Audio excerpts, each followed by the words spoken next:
भारत की पवित्र भूमि पर एक नया सवेरा उग रहा था। चारों ओर शांति व्याप्त थी और प्रकृति अपने अद्भुत रंग बिखेर रही थी। किंतु इस शांत सुबह में एक असाधारण बालक हनुमान अपनी बाल लीलाओं के प्रदर्शन के लिए तत्पर था।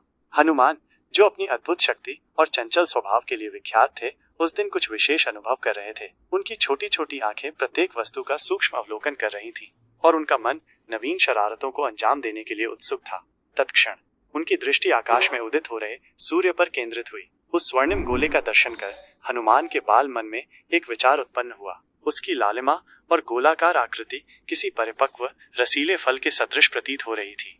आश्चर्य, ये तो एक विशाल फल है, हनुमान ने मन में विचार किया। उनकी छोटी जिह्वा लपलपाई और वे उस स्वादिष्ट दिखने वाले फल को प्राप्त करने के लिए एक तीव्र छलांग लगा बैठे। उनकी गति इतनी अधिक थी कि देवगण भी विस्मय से अभिभूत हो गए। परंतु यह कोई साधारण फल नहीं था। यह तो स्वयं सूर्य देव थे, जो ब्रह्मांड को प्रकाश और ऊर्जा प्रदान करते हैं। देवताओं ने जब एक लघु बालक को सूर्य की ओर इतनी तीव्र गति से अग्रसर होते हुए देखा तो वे भयभीत हो गए। उन्हें इस कृत्य के संभावित विनाशकारी परिणामों का ज्ञान था।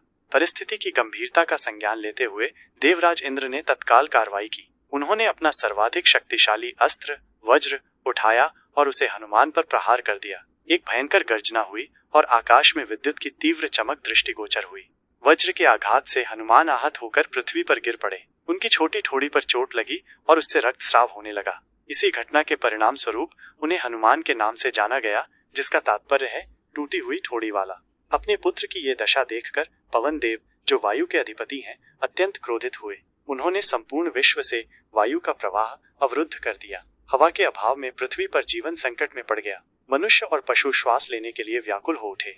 देवताओं ने पवन देव के क्रोध को शांत करने के लिए उनसे विनम्र प्रार्थना की। उन्होंने अनुभव किया कि एक बालक की नादानी के कारण संपूर्ण ब्रह्मांड को संकट में डालना न्याय संगत नहीं है। तत्पश्चात सर्वशक्तिमान भगवान शिव प्रकट हुए। उन्होंने अपनी दिव्य शक्ति से बालक हनुमान की चोट का निवारण किया और उन्हें अनेक अद्भुत वरदानों से सम्मानित किया। इन वरदानों ने हनुमान को अजेय और महान बनाया।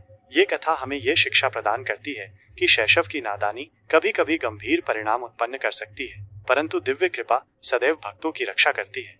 हनुमान की ये बाल लीला उनकी असीम शक्ति और भक्ति का एक अद्भुत दृष्टांत है। जय श्री राम, जय हनुमान।